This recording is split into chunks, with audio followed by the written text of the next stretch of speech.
شوپیاں کے کلر میں زمپتری سے مجپتری تک سڑک خستہ کا شکار اس سڑک کی کبھی مرمت نہیں کی گئی۔ مقامی لوگوں نے الزام لگایا کہ اس علاقے کی دیکھ بھال قبائلی برادری کرتے ہیں اور حکام نے کبھی بھی قبائلی برادریوں کے مصائب کی طرف توجہ نہیں دی۔ اس علاقے کو نظر انداز کیا گیا۔ مقامی لوگوں نے ایل جی کی قیادت والی انتظامیہ سے درخواست کرتے ہوئے کہا کہ حکام کو جلد از جلد سڑک کی مرمت کرنے کی ہدایت دی جائے۔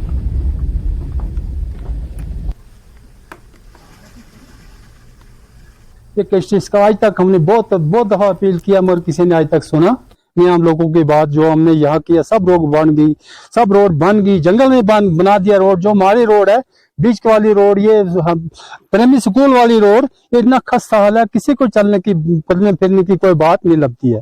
پتھری سے 2 روڈ آتا ہے، تراک پتھری، مگر ایک بھی نہیں ان میں ٹھیک، کل خستہ حال ہو گیا ہے۔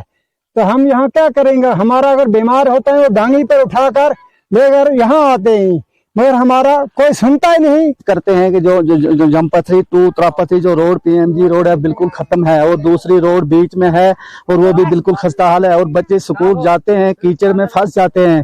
آج تو یہاں پر بہت لوگ جمع ہوئے تھے کہ کوئی افسر یہاں آئے گا، افسر آئے بھی تھے تو انہوں نے بھی اس روڈ کا معائنہ کیا، اور ہماری عرض ہے افسروں کے سامنے کہ جناب ہماری روڈ کو تو سنبھالا دیا جائے۔ تو ہم بہت ہی سختی میں پھنسے ہوئے ہیں، یہاں بہت لوگ رہتے ہیں، سب گاؤں میں روڈ بن گئی، ہمارے گاؤں میں آج تک کوئی روڈ نہیں بنی، یہ کیا وجہ ہو گئی؟ سڑک یعنی کہ یہ جو راستہ ہے اس کی مرمت کی جائے تاکہ یہاں کے لوگ اچھی طرح سے اپنا جیون جی سکے، اور اچھی طرح سے ان کے بچے جو بال بچے سکول جاتے ہیں وہ ایک پکے روڈ سے گزر کے ہی اپنے اپنے جگہوں تک جائیں اور سکول تک جائیں، یہ ان کا کہنا ہے۔ ارشاد ملک، نیوز 18 نیٹ ورک، شوپیان۔